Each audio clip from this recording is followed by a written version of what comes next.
అందరికీ జై భీమ్, జై తెలుగుదేశం, జై చంద్రబాబు, జై లోకేష్ అన్న. అయితే ఇక్కడ అక్క చెల్లెలు ఎదురుగా కూర్చున్నారండి. వాళ్ళని చిన్న ప్రశ్న అడుగుదాం అనుకుంటున్నాను నేను. ఇంకా మన అధినాయకులు నారా చంద్రబాబు నాయుడు గారు రావడానికి ఇంకా కొంత సమయం ఉంది కాబట్టి, అలాగే అతిరథ మహారథులైన తెలుగుదేశం మరియు జనసేన నాయకులు అందరికీ కూడా హృదయపూర్వక నమస్కారాలు తెలియజేసుకుంటూ, విచ్చేసిన మీ అందరికీ కూడా హృదయపూర్వక నమస్కారాలు తెలియజేస్తున్నాను. అక్క చెల్లెలు అడుగుతున్నానండి, ఏమా ఎవరన్నా మీ దగ్గరకు వచ్చి ఓ 10 గ్రాములు బంగారం కావాలా, 10 గ్రాములు వెండి కావాలంటే ఏం కోరుకుంటారు? బంగారం కోరుకుంటారు కదా. అదే 10 గ్రాములు బంగారం కావాలా, 10 గ్రాములు ఇత్తడి కావాలంటే బంగారం కోరుకుంటారు. 10 గ్రాములు బంగారం కావాలా, 10 గ్రాములు ఇనుము కావాలంటే ఇప్పుడు బాగానే చెప్తున్నారు. కానీ 2019లో ఆ ఎత్తడే లేకపోతే ఆ సత్తు ఏదైతే ఉందో దాన్నే కోరుకున్నాం మనం.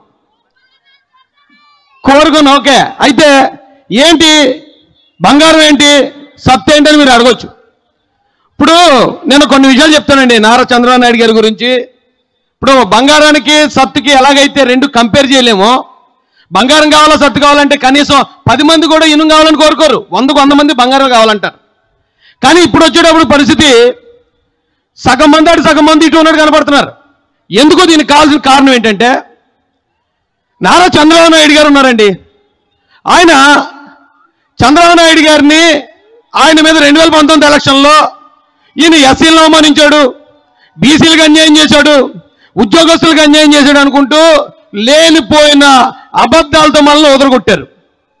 వదలగొట్టి తీరా ఈ జగన్మోహన్ రెడ్డి అధికారంలోకి వచ్చిన తర్వాత ఆయన చేసింది ఏంటయ్యా అంటే, చంద్రబాబు నాయుడు గారు ఎస్సీలకి 4 లక్షల మందికి ఎస్సీ కార్పొరేషన్ రుణాలు ఇచ్చారు. కానీ జగన్మోహన్ రెడ్డి గారు వచ్చి ఆ మొత్తం 27 పథకాలు రద్దు చేయడమే కాదండి, ఇప్పుడు దాదాపు 40 మందిని చంపించారు. ఇక బీసీల విషయం చూసుకుంటే బీసీ కార్పొరేషన్లు ఉండేవి, వాటిని జగన్మోహన్ రెడ్డి వచ్చాక నాశనం చేశాడు. అంటే ఇక్కడ బంగారాన్ని వదిలి మనం సత్తు అనే జగన్మోహన్ రెడ్డిని, నేను ఒకటే చెప్తాను, బంగారం అంటే నారా చంద్రబాబు నాయుడు గారు, ఆ సత్తు అంటే ఈ చెత్త. ఈ చెత్తను మనం ఎందుకు ఎన్నుకున్నాం అంటే, కేవలం దాని మీద రోల్డ్ గోల్డ్ పూత పూజ మనకు అమ్మేశారు. మీరు చాలా జాగ్రత్తగా గమనించండి. ఇప్పుడు ధైర్యవంతులు పులివెందుల పులి అని ప్రచారం జరుగుతుందండి. ఈ పులివెందుల పులి చంద్రబాబు నాయుడు గారిని అమాయకులుగా పిరుగోలుగా చిత్రీకరించడానికి ట్రై చేస్తున్నారు. నారా చంద్రబాబు నాయుడు గారి మీద అలిపిరిలో బాంబు దాడి జరిగింది. బాంబు దాడి జరిగితే ప్రాణం తుటిలో ప్రాణాపాయం తప్పించుకున్నాడు ఆయన. అయినా కూడా ఈ రోజుకి జనంలో తిరిగే చంద్రబాబు నాయుడు గారి ధైర్యవంతుడా?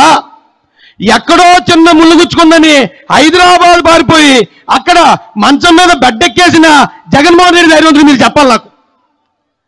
ఈ చంద్రబాబు నాయుడు గారిని ఆయన మీద లేనిపోయిన ఆరోపణలు స్టార్టింగ్ నుంచి చేసేటు ఈ రోజుకి ఆయన్ని 53 రోజులు జైల్లో పెట్టినా, భార్యను అవమానించినా, వాళ్ళ కుటుంబ సభ్యులను అవమానిస్తున్నా, ఇప్పటికి ఇంకా చూశారు కదా KGF లో రాకీ బాయ్ వచ్చినట్టు వచ్చాడు హెలికాప్టర్ మీద. మీరు అందరూ చూస్తూనే ఉన్నారు కదా. KGF రాకీ బాయ్లో ఇప్పటికి ఇంకా ఎంటర్ అవుతూ ప్రతి మీటింగ్లోనూ ఇదిగా నేనున్నాను ఈ జాతికి, నేనున్నాను ఈ రాష్ట్రానికి అనుకుంటూ మనందరికీ ధైర్యం చెప్తూ తిరిగే ఈ చంద్రబాబు నాయుడు గారి ధైర్యవంతుడా? లేకపోతే బయటికి రావాలంటే పరదాలు కట్టాలి, చెట్లన్నీ నరికేయాలి. ఎందుకంటే చెట్ల మీదకి ఎక్కి అల్లూరి సీతారామరాజు గారి టైంలో బాణాలు వేసి చంపేస్తారటండి. చెట్లుంటేని ఆ చెట్ల మీదకి ఎక్కేసి బాణాలు వేసేస్తారంట. కానీ చెట్లు నరికించేసి ఈ పరదాలు కట్టుకుని పోలీసు వారిని అడ్డు పెట్టుకుని బయటికి రావడానికి భయపడే జగన్మోహన్ రెడ్డి ఎక్కడ? నువ్వు చంపుతావని తెలిసినా, నువ్వు అవమానిస్తావని తెలిసినా, నువ్వు జైల్లో పెట్టినా, నువ్వు కుటుంబాన్ని అంతా కూడా అవమానించినా, ఇప్పటికి ఇంకా KGF రాకీ బాయ్లో తిరుగుతున్న చంద్రబాబు నాయుడు గారు ఎక్కడని అడుగుతున్నాను నేను. చంద్రబాబు గారి నాయకత్వం, నారా చంద్రబాబు గారి నాయకత్వం ఈ రాష్ట్రానికి ఉద్యోగులకి, ఎస్సీలకి, ఎస్టీలకి, బీసీలకి కొన్ని లక్షల ఉద్యోగులు ఇచ్చిన నారా చంద్రబాబు నాయుడు గారు ఎక్కడ? 5,000 రూపాయలు ఉద్యోగం ఇచ్చి దాన్ని 100 సార్లు పబ్లిక్ యూజ్ చేసుకునే నువ్వెక్కడ అని ఆ జగన్ రెడ్డి గారిని ఈ స్టేజ్ నుంచి మేము ప్రశ్నించడం జరుగుతుంది. చాలా జాగ్రత్తగా గమనించండి. ఇప్పుడు 2019లో ఆ సత్తు మీద బంగారు పోత పూసేస్తే మనం మోసపోయి ఓట్లేసి గెలిపించాం. ఒకసారి చేస్తే మనం మోసపోయినట్టు, రెండోసారి కూడా మళ్ళీ సత్తునే ఎన్నుకుంటే మనం కూడా ఆ చెత్తలో సమానం అయిపోతాం. బంగారం లాంటి నారా చంద్రబాబు నాయుడు గారిని గెలిపించుకుంటే మన కుటుంబాలు, మన భావితరాల భవిష్యత్తుని ఆయన బంగారం చేస్తాడని నేను మీ అందరికీ కూడా తెలియజేసుకుంటూ విచ్చేసిన మీ అందరికీ అవకాశం ఇచ్చిన అధ్యక్షులు జ్యోతుల నవీన్ గారికి హృదయపూర్వక ధన్యవాదాలు తెలియజేసుకుంటూ ఒక్కసారి చెప్పండమ్మా, చంద్రబాబు నాయుడు గారి నాయకత్వం, లోకేష్ గారి నాయకత్వం, అచ్చెన్నాయుడు గారి నాయకత్వం, యనమల గారి నాయకత్వం, జ్యోతుల నవీన్ గారి నాయకత్వం.